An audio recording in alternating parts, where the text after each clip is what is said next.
ফেব্রুয়ারি মাস, এই মাসে যে নির্বাচনটি হবে, এই নির্বাচনে যদি আমাদের যে 31 দফা, আমাদের যেই কথাগুলো যা সংক্ষেপে আপনাদের সামনে মাত্র তুলে ধরলাম, এইগুলোর পক্ষে যদি রায়, জনগণের রায় নিয়ে আসতে হয়, তাহলে সমগ্র বাংলাদেশে ধানের শীষের যে কয়জন নেতা কর্মী আজও বেঁচে আছে, আজও গণতন্ত্রকে প্রতিষ্ঠিত করতে চায়, আমাদের সামনে একটি লক্ষ্য থাকতে হবে। কি সেটি? সেটি হচ্ছে যে কোনো মূল্যে আমাদেরকে ঐক্যবদ্ধ থাকতে হবে, এর কোনো বিকল্প নেই। এখানে উপস্থিত প্রত্যেকটি মানুষের আপনাদের জানা আছে যে আগামী বছর ফেব্রুয়ারির প্রথমার্ধে তারা নির্বাচনের ব্যবস্থা করবে।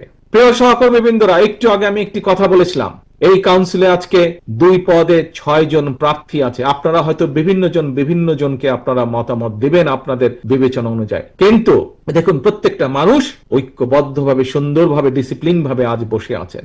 প্রিয় ভাই বোনেরা, ওই যে ফেব্রুয়ারি মাস, এই মাসে যে নির্বাচনটি হবে, এই নির্বাচনে যদি আমাদের যে 31 দফা, আমাদের যেই কথাগুলো যা সংক্ষেপে আপনাদের সামনে মাত্র তুলে ধরলাম, এইগুলোর পক্ষে যদি রায়, জনগণের রায় নিয়ে আসতে হয়, তাহলে আজকে আপনারা যারা এই কিশোরগঞ্জ জেলা বিএনপির কাউন্সিলে উপস্থিত আছেন কাউন্সিলর হিসাবে, আপনারা আজকে এই কিশোরগঞ্জ জেলা বিএনপির কাউন্সিলরে যারা দলের সদস্য হিসাবে উপস্থিত আছেন, দলের সমর্থক হিসাবে উপস্থিত আছেন, সেটি বিএনপি হোক, সেটি যুব দল হোক, স্বেচ্ছাসেবক দল হোক, ছাত্র দল হোক, মহিলা দল হোক, আইনজীবী দল হোক, তাঁতি দল হোক, অর্থাৎ এক কথায় ধানের শীষে যে কটি মানুষ উপস্থিত আছেন এবং সমগ্র বাংলাদেশে ধানের শীষের যে কয়জন নেতা কর্মী আজও বেঁচে আছে, আজও গণতন্ত্রকে প্রতিষ্ঠিত করতে চায়, আমাদের সামনে একটি লক্ষ্য থাকতে হবে। কি সেটি?